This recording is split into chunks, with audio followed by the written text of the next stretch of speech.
ನನ್ನ ಪ್ರೀತಿಯ ದ್ವಿತೀಯ ಪಿ ಯು ಸಿ ವಿದ್ಯಾರ್ಥಿಗಳೇ, ಎಲ್ಲರಿಗೂ ಕೂಡ ತುಂಬ ಧನ್ಯವಾದಗಳು. ನಿಮ್ಮ ಪ್ರೀತಿ ವಿಶ್ವಾಸ ಸದಾ ಹೀಗಿರಲಿ. ಬಹಳ ಪ್ರಶ್ನೆಗಳು ರಿಪೀಟ್ ಆಗಿದ್ದಾವೆ ನಿಮ್ಮ ಮಾಡಲ್ ಕ್ವಶನ್ ಪೇಪರ್ನಿಂದ. ಎನಿಹೋ, ಇವತ್ತು ನಡೆದಂತಹ state level preparatory exam political science ಇಲ್ಲಿ ಅಪ್ಲೋಡನ್ನು ಮಾಡಿಕೊಡ್ತಾ ಇದ್ದೇನೆ. ಇದು ಫ್ರೆಷರ್ಸಿಗೂ ಹೆಲ್ಪ್ ಆಗುತ್ತೆ, ಆ್ಯನ್ಯುವಲ್ ಎಕ್ಸಾಮಿಗೆ, ಹಾಗೂ ಪ್ರೈವೇಟ್ ಕ್ಯಾಂಡಿಡೇಟ್ಸ್ಗಳಿಗೂ ಕೂಡ ಹೆಲ್ಪ್ ಆಗುತ್ತೆ. ದ್ವಿತೀಯ ಪಿ ಯು ಸಿಯ ಈ ಒಂದು ಪ್ರಶ್ನೆ ಪತ್ರಿಕೆ ಆಯಿತಾ, ಪೊಲಿಟಿಕಲ್ ಸೈನ್ಸಿಂದ ಆಗಿರುತ್ತೆ. Identify the picture and when did it came into force ಅಂತ ಇದೆ. ಇದಕ್ಕೆ ಸರಿಯಾದ ಉತ್ತರ ಬಂದು ಆಪ್ಷನ್ ಏನಂತೀರ ತಾವುಗಳು ಬಿ ಆಗಿರುತ್ತೆ. 26 January 1950 ಅನ್ನುವಂಥದ್ದು ರೈಟ್ ಆನ್ಸರ್ ಆಗಿರುತ್ತದೆ ವಿದ್ಯಾರ್ಥಿಗಳೇ. ಕ್ವಶನ್ ನಂಬರ್ 2 ನೋಡೋಣ. ಎಕ್ಸ್ಪ್ಯಾಂಡ್ NOTA ಅಂತ ಇದೆ. ನನ್ ಆಫ್ ದಿ ಎಬೋವ್ ಅನ್ನುವಂಥದ್ದು ರೈಟ್ ಆನ್ಸರ್ ಆಗಿರುತ್ತದೆ. Question number 3, the best example for all India service ಅಂತ ಇದೆ. ಇದಕ್ಕೆ ಸರಿಯಾದ ಉತ್ತರ ಬಂದು Indian administrative service one only ಅಂತ ಇದೆ ಅಲ್ವಾ, ಆಪ್ಷನ್ ಬಿ ಅದು ಸರಿಯಾದ ಉತ್ತರ ಆಗಿರುತ್ತದೆ. ಕ್ವಶನ್ ನಂಬರ್ 4 ನೋಡೋಣ. Manusmriti was implemented in dash ಅಂತ ಇದೆ. ಮನುಸ್ಮೃತಿ ಅಲ್ವಾ, ಸರಿಯಾಗಿದೆ. 4ನೆಯದು. ಅದಕ್ಕೆ ಸರಿಯಾದ ಉತ್ತರ ಬಂದು 185 BC ಬಿಫೋರ್ ಕ್ರಿಸ್ಟ್ ಅಂತ ಇದೆ ಅಲ್ವಾ, ಅದು ಸರಿಯಾದ ಉತ್ತರ option B. Question number 5, the economic reforms of perestroika and ಏನಿದು glasnost was enforced by dash ಅಂತ ಇದೆ. ಇದಕ್ಕೆ ಸರಿಯಾದ ಉತ್ತರ ಮೈಖೇಲ್ ಗೋರ್ಬೆಚೋ ಅಂತ ಆಯಿತಾ. Answer the following questions by filling the blanks ಅಂತ ಇದೆ. ಬನ್ನಿ ವಿದ್ಯಾರ್ಥಿಗಳೇ, dash is called the dual government system ಅಂತ ಇದೆ. ಇದನ್ನು ನಾವು ಏನಿದು ಡಿಆರ್ಕಿ ಅಂತ ಕರಿತೀವಿ, ಅಥವಾ ಡೈಆರ್ಕಿ ಅಂತ ಹೇಗೆ ಪ್ರೊನೌನ್ಸಿಯೇಷನ್ ಮಾಡ್ತೀನೋ ನೋಡ್ಕೊಳ್ಳಿ. Dash is the basic profession of farmers ಅಂತ ಇದೆ. ಎಲ್ಲರಿಗೂ ಕೂಡ ಗೊತ್ತು, ಅಗ್ರಿಕಲ್ಚರ್ ಅನ್ನುವಂಥದ್ದು ರೈಟ್ ಆನ್ಸರ್ ಆಗಿರುತ್ತದೆ. ಎಲ್ಲಿದೆ ಸರ್ ಅಗ್ರಿಕಲ್ಚರ್ ಅಂದರೆ 3ನೇ ಆಪ್ಷನ್ನೇ ಅದು.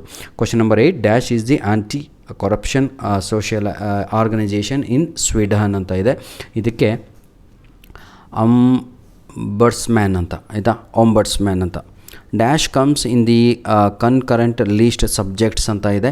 ಇದಕ್ಕೆ ಎಜುಕೇಷನ್ ಅಂತ ಕರೆಯುತ್ತೇವೆ. Question number 10, the sum total of the strength and the capabilities of state is called dash ಅಂತ ಇದೆ. ಕ್ವಶನ್ ನಂಬರ್ 10, ಅದಕ್ಕೆ ಸರಿಯಾದ ಉತ್ತರ ಬಂದು national power is the right answer. ಬನ್ನಿ ವಿದ್ಯಾರ್ಥಿಗಳೇ, ಈಗ ಮ್ಯಾಚ್ ದ ಫಾಲೋಯಿಂಗ್ ಕಡೆಗೆ ನಾವು ಹೋಗೋಣ.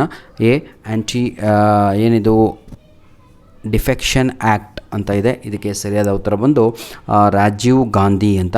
Abolition of sati system right answer is Rajaram Mohan Roy. WTO ಅಂತ ಇದೆ, world trade organisation. Architect of SAARC ಅಂತ ಇದೆ ಅಲ್ವಾ, ಕ್ವಶನ್ ನಂಬರ್ ಅದಕ್ಕೆ ಜಿಯಾ ಉರ್ ರೆಹಮಾನ್ ಅನ್ನುವಂಥದ್ದು ರೈಟ್ ಆನ್ಸರ್. ಬಂಗ ಬಂಧು ಅಂತ ಇದೆ. ಇದಕ್ಕೆ ಶೇಖ್ ಮುಜಿಬುರ್ ರೆಹಮಾನ್ ಅನ್ನುವಂಥದ್ದು ರೈಟ್ ಆನ್ಸರ್ ಆಗಿರುತ್ತದೆ. ಬನ್ನಿ, ಈಗ 15 ಮಾರ್ಕ್ಸ್ ಕಂಪ್ಲೀಟ್ ಮಾಡಿದ್ವಿ. ಈಗ 4th ಮೇನಲ್ಲಿ ಪಾರ್ಟ್ ಎ 4th 1 ಮಾರ್ಕ್ ಕ್ವಶನ್ಸನ್ನು ನೋಡೋಣ. ವಾಟ್ ಈಸ್ ಎಕನಾಮಿಕ್ ಡಿಸ್ಕ್ರಿಮಿನೇಷನ್ ಅಂತ ಇದೆ. ಎಲ್ಲರಿಗೂ ಕೂಡ ಗೊತ್ತು ಎಕನಾಮಿಕ್ ಡಿಸ್ಕ್ರಿಮಿನೇಷನ್ ಅಂತ ಹೇಳಿದರೆ this type of discrimination based on economic factors such as job availability ಆಗಿರ್ಬೋದು, ಅಥವಾ ವೇಜಸ್ ಆಗಿರ್ಬೋದು, ಪ್ರೈಸಸ್ ಆಗಿರ್ಬೋದು, ಆರ್ ಕ್ಯಾಪಿಟಲ್ ಏನಂತೀರ ಅದಾಗಿರ್ಬೋದು, ಇದು funding. Question number 13, who started Western Ghat movement ಅಂತ ಇದೆ. Western Ghat movement it was started by the environmental activist ಆಯಿತಾ. ದಟ್ ಈಸ್ ಚಿಪ್ಕೋ ಮೂಮೆಂಟ್ ಅಂತ ಕರಿತೀವಿ. ಲೀಡರ್ಸ್ ಲೈಕ್ ಸುಂದರ್ಲಾಲ್ ಬಹುಗುಣ ಅಂತ. Question number 14, what is the meaning of international relations ಅಂತ ಇದೆ. ಇದಕ್ಕೆ it is the study of interaction between the different countries and the global act ಆಯಿತಾ, including the state and the non state actors ಅಂತ. ಇದನ್ನು ನಾವು international relations ಅಂತ ಕರಿತೀವಿ. Question number 15, which article of the Indian constitution state about the Indians foreign policies ಅಂತ ಇದೆ. 15ಕ್ಕೆ article 51 ಅನ್ನುವಂಥದ್ದು right answer ಆಗಿರುತ್ತೆ. ವೆನ್ ಬಾಂಗ್ಲಾದೇಶ್ ವಾಸ್ ಬಾರ್ನ್ ಅಂತ ಇದೆ. ಇದು ಪ್ರತಿಯೊಬ್ಬರಿಗೂ ಕೂಡ ಗೊತ್ತು. ಡಿಸೆಂಬರ್ 16, 1971, ಡಿಸೆಂಬರ್ 16, 1971 ಅನ್ನುವಂಥದ್ದು ರೈಟ್ ಆನ್ಸರ್ ಆಗಿರುತ್ತದೆ ವಿದ್ಯಾರ್ಥಿಗಳೇ. ಇಲ್ಲಿಗೆ ಸಂಪೂರ್ಣವಾಗಿ ನೀವು 20 ಅಂಕಗಳಿಗೆ ಎಷ್ಟು ಅಂಕಗಳು ತಾವುಗಳು ಸ್ಕೋರ್ ಮಾಡಿದ್ರಿ ಅಂತ ಕಮೆಂಟ್ ಮಾಡಿದರೆ ಭಾಳ ಖುಷಿಯಾಗುತ್ತೆ. ಈಗ ನಾನು ಹೇಳಿದಿರುವಂಥದ್ದು ಎಲ್ಲ ಕೀ ಆನ್ಸರ್ಗಳಲ್ಲಿ ಯಾವುದಾದ್ರೂ ತಪ್ಪಿದರೆ ಕಮೆಂಟ್ ಮಾಡ್ರಪ್ಪ, ಅದರಲ್ಲೇನಿದೆ.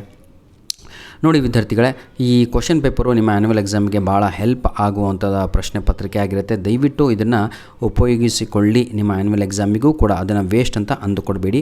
ಹಾಗಾಗಿ ಎಲ್ಲಿ ಪೇಪರನ್ನು ಕಳ್ಕೊಂಬಿಡ್ತೀರೋ ನೀವು ಅಂದ್ಬಿಟ್ಟು ನಾನಿಲ್ಲಿ ಸಂಪೂರ್ಣವಾಗಿ ಈ ಒಂದು ಪೇಪರನ್ನು ಅಪ್ಲೋಡನ್ನು ಮಾಡಿ ಕೊಡುತ್ತಿರುವಂಥದ್ದು. ಈ ಒಂದು ಕ್ವಶನ್ ಪೇಪರ್ನ ವಿತ್ ಕೀ ಆನ್ಸರ್ ನಮಗೆ ಕಳಿಸಿಕೊಟ್ಟಂಥ ನಿರೀಕ್ಷೆ ಅವರಿಗೆ ಧನ್ಯವಾದಗಳನ್ನು ನಾನು ತಿಳಿಸ್ತಾ ಇದ್ದೇನೆ. God bless you my dear.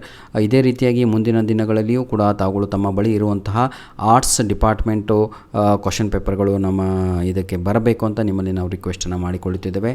God bless you all the best my dear children. ಧನ್ಯವಾದಗಳು.